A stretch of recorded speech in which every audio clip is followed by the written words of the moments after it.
Bienvenue sur le podcast Liberté libérale. Je suis Aurélie, psychologue entrepreneur. Pendant longtemps, j'ai fait ce qu'on attendait de moi, jusqu'au jour où je me suis autorisée à sortir du cadre et à m'épanouir pleinement. Avec ce podcast, j'aimerais vous aider à créer une activité qui vous ressemble. Alors ensemble, incarnons les thérapeutes de demain. Bienvenue dans l'épisode numéro 83 du podcast Liberté libérale. Aujourd'hui, on va parler d'un sujet qui probablement vous brûle les lèvres. Comment se démarquer de la concurrence quand on a envie de créer un programme en ligne, quand on a envie de vendre un programme en ligne en tant que thérapeute, parce que aujourd'hui, à l'heure où j'enregistre cet épisode de podcast en 2024, eh bien, il y a de plus en plus de personnes qui créent des programmes et des formations en ligne, mais il y a également beaucoup plus de thérapeutes qui s'y mettent également. Et on pourrait vite se dire qu'il y a déjà assez de monde comme ça et qu'il y a déjà assez de personnes qui ont créé des programmes sur des sujets similaires à celui que vous avez peut-être en tête. Ou en tout cas, voilà, il y en a déjà plein sur le marché qui existent. Comment est-ce que vous allez pouvoir vous démarquer? Est-ce que ça vaut vraiment le coup que vous investissiez dans la création d'un programme?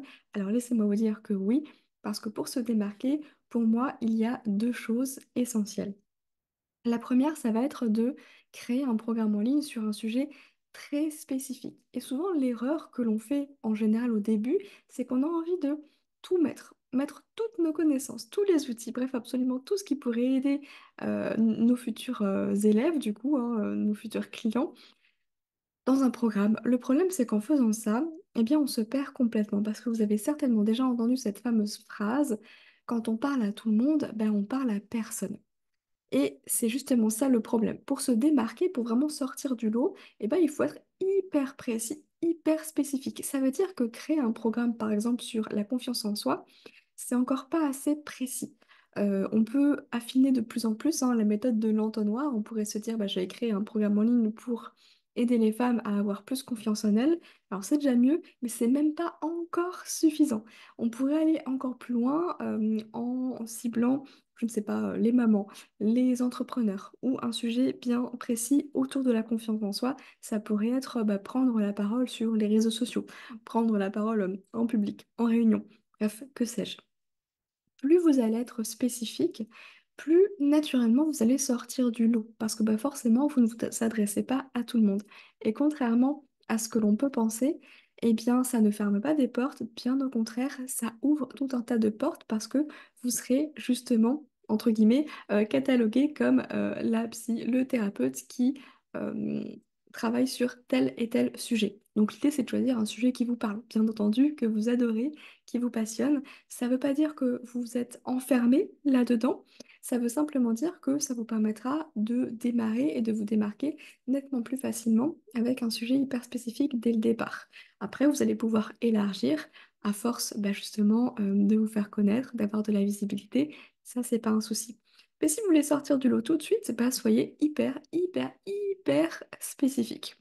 Moi, j'ai choisi du côté de mon activité de psychologue d'aider les femmes à maigrir grâce à la psychologie et je me base en plus sur les blocages psychologiques inconscients à la perte de poids. Donc c'est hyper précis, hyper spécifique et il y a très peu de personnes dans ce domaine-là. Donc il y a très peu de concurrence, si ce n'est pas du tout. Ce sera mon point numéro 2. Et sur le côté thérapeute, eh bien justement, je propose aux thérapeutes de créer leur programme en ligne pour se libérer du temps et prendre en compte leur propre santé mentale à ce moment-là. Je pourrais être encore plus spécifique que ça, hein, certainement. Néanmoins, vous voyez un petit peu l'idée.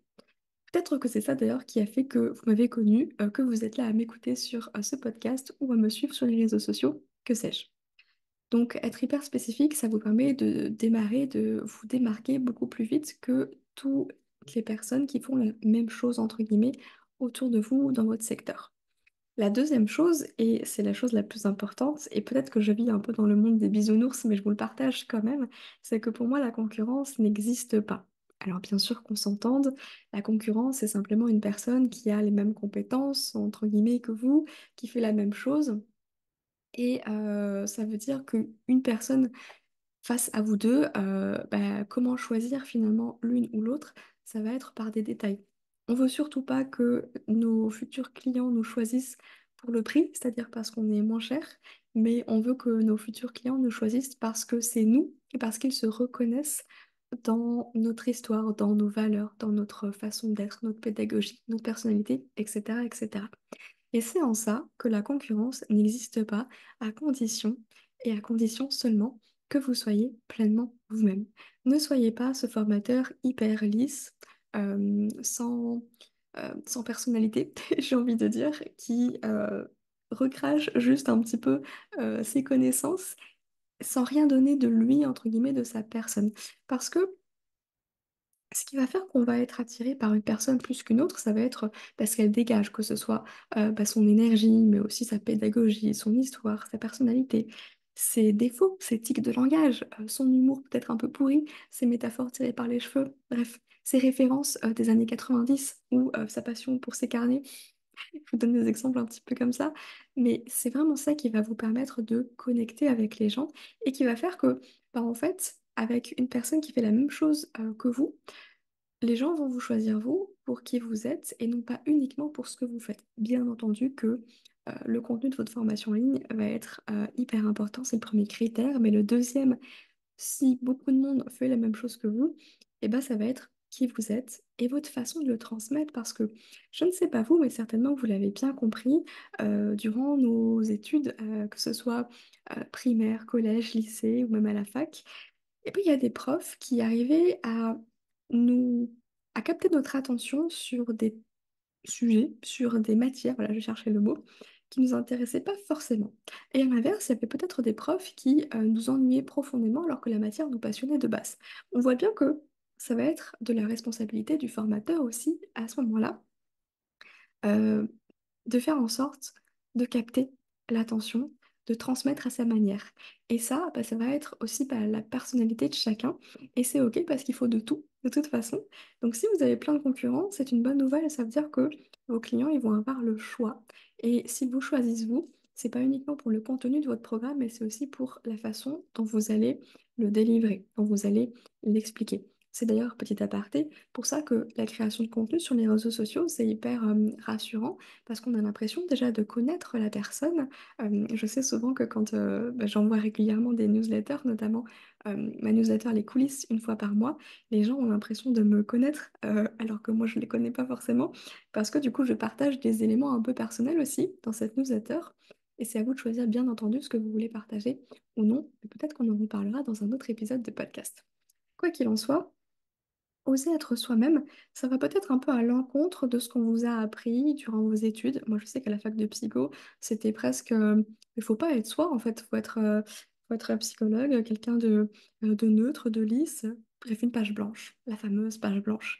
Sauf que, bah non, on oublie que derrière l'aspect professionnel, il y a un aspect personnel et juste qu'on est des êtres humains et qu'il y a des personnes avec qui ça va coller, d'autres avec qui ça va pas coller. C'est juste une question de feeling. Et en fait, c'est tout à fait OK. Et l'idée, c'est que ben, en fait, les gens puissent vous choisir parce qu'ils ont un bon feeling avec vous. Et c'est ça qui va vous permettre de vous démarquer de la concurrence naturellement sans avoir besoin de rien faire, entre guillemets, parce que vous êtes juste vous-même. Donc n'hésitez pas à partager vos passions, même si ça n'a absolument rien à voir avec ce que vous faites de base, parce que c'est ça qui va permettre aux gens de se connecter aussi avec vous. Pour vous donner des idées, la façon dont je vais choisir mes programmes, ce que moi je vais acheter pour les suivre, ou que je vais choisir des coachs, eh bien, c'est pas juste le contenu de leur programme, mais c'est aussi finalement qui elles sont, où elles en sont dans leur vie. Est-ce que là où elles en sont, c'est là où moi j'ai envie d'aller? Est-ce que ces valeurs correspondent aux miennes? Est-ce que elles ont de l'humour? Est-ce que ça me fait rire? Est-ce que ça vient me décrocher un sourire, me faire réfléchir? Bref, toutes ces choses, c'est des paramètres que je vais prendre en compte dans le choix des personnes pour suivre une formation, un programme ou non. Et puis autre chose, la pédagogie, mine de rien, c'est hyper important parce qu'on va tous avoir des façons d'expliquer qui sont complètement différentes et on n'a pas tous les mêmes besoins non plus en termes d'apprentissage, donc du côté des élèves. Pour vous donner encore un exemple personnel, je suis en train depuis quelques mois d'apprendre le piano. Et j'ai fait le choix d'acheter une formation en ligne pour apprendre le piano. Mais avant ça, un peu comme tout le monde, bah, je suis allée sur YouTube et puis j'ai suivi des vidéos totalement gratuites. Et bah, forcément, j'ai découvert plein de nouvelles chaînes YouTube à ce moment-là. Et il y en a une notamment qui a des vidéos absolument incroyables avec plein de tutos qui m'intéresseraient beaucoup de faire. Le problème, c'est que je n'accroche pas, mais alors pas du tout, avec sa pédagogie. J'arrive pas à comprendre ce qu'elle me dit, j'arrive pas euh, à intégrer un peu tout ça, ce qui fait que je bloque complètement et que malgré ces milliers de vidéos, bah, je ne peux pas, entre guillemets, j'arrive pas à les utiliser, en tout cas à en tirer un bénéfice parce que juste la pédagogie fait que je n'arrive pas. C'est pas possible, il n'y a pas de compatibilité à ce moment-là. Mais c'est pas grave, c'est un peu frustrant de mon côté, mais c'est pas grave. J'ai trouvé une autre chaîne YouTube que j'adore, du coup, avec une pédagogie juste incroyable. Et c'est d'ailleurs vers cette personne-là que j'ai acheté le programme en ligne parce que je savais déjà que sa personnalité, j'adorais, que sa pédagogie me convenait. Et c'est comme ça, en fait, qu'on va choisir. Surtout maintenant qu'il y a de plus en plus de choix. On va pas juste se contenter de regarder le sommaire d'un bouquin, par exemple. On va regarder aussi la couverture, la couleur, les exemples donnés, etc., etc. Des petits bouts de vie partagés. Et c'est ça qui fait que ben, on va accrocher avec une personne et pas avec une autre. Et il n'y a pas de notion de bien ou de mal, c'est juste une notion de connexion humaine parce qu'il y a des gens avec qui il y a un feeling et puis d'autres avec qui il n'y en a pas. Et même dans l'aspect professionnel et dans la création de programmes en ligne, bah, ça fonctionne pareil. Ça veut dire que la concurrence n'existe pas si vous osez être vous-même et donner des petits bouts de vous. C'est vous qui choisissez, bien entendu. Et que la façon la plus simple de vous démarquer, c'est justement de mettre en avant aussi qui vous êtes, votre personnalité. Qu'on s'entende bien, hein, ça ne veut pas forcément dire vous montrer, faire des vidéos, poster des photos ou raconter votre vie ou montrer des choses très personnelles. Pas du tout. C'est juste de choisir ce que vous avez envie de partager. Euh, bah, vous le savez, je partage beaucoup de choses, notamment ma passion pour les carnets. Et ça, c'est un truc que ma communauté, notamment sur Instagram, a bien retenu. Et c'est les stories qui génèrent le plus d'engagement, par exemple, parce que bah, en fait, les gens se reconnaissent là-dedans. Mais je partage aussi bah, justement mon apprentissage du piano en ce moment. J'adore lire des livres et puis je suis à fond dans ma période romance. Donc, c'est des petits détails, oui, c'est des petits bouts de vous, mais si vous avez envie de partager ça, bah, ça peut permettre en fait aux gens en face de connecter avec vous ou pas. Mais dans ces cas-là, c'est tant mieux parce que ça veut dire qu'ils vont aller chez une autre personne, formateur, formatrice, qui leur conviendra mieux pour éviter justement d'avoir des déceptions ou des retours négatifs sur votre formation qui serait super, mais qui serait juste pas euh, en adéquation avec la personne qui a acheté chez vous pour les mauvaises raisons, entre guillemets, ou en tout cas juste pour le contenu à l'intérieur. J'espère que vous avez compris un petit peu l'idée de tout ça. Dites-vous que s'il y avait une seule chose à retenir, c'est que pour que il n'y ait aucune concurrence, presque, bah, c'est juste de vous autoriser à être pleinement vous-même. Et si jamais, peut-être que vous êtes en train de vous poser toutes ces questions alors même que vous n'avez pas encore d'idée de programme en ligne, que vous n'avez pas encore créé votre programme en ligne, mais que vous anticipez hein, un petit peu en vous posant toutes les questions, en vous projetant dans ce futur proche ou moins proche. Et avant de mettre la charrue avant les bœufs, eh bien, l'idée, c'est de voir comment est-ce qu'on peut passer du libéral au digital. Pour ça, je vous ai préparé une masterclass qui est totalement offerte. Comment arrêter d'échanger son temps contre de l'argent quand on est thérapeute.